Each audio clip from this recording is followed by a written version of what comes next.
Ito nga haw nga panahon, nalipay Jesus, pinagi ang Espiritu Santo nga nagsiring. Amay, Ginoo han langit ug tuna, nagpapasalamat ako ha imo, kay ginpakita mo ang mga diri mag-aram animo gintago, tikang han may ada aram o gibaro. O amay ko natuman ini, kay amo man animo karuyag ug pagbuot. Iginhatag ha akon hanakon amay ang nga tanan nga mga butang. Waray nakilala han anak, labot han amay, nga waray nakilala han amay, labot han anak.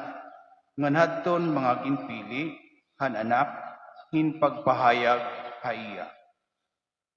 Kahuman inatubang Jesus ha mga tinunan, ngan ginhilit hira hinpagsiring. Kapalaran niyo hinpagkita han mga butang, nga iyong kitaan.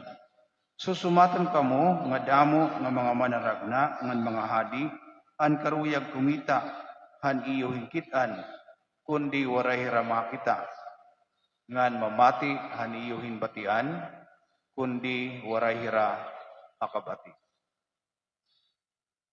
An Ebanghelyo hanaton Ginoo.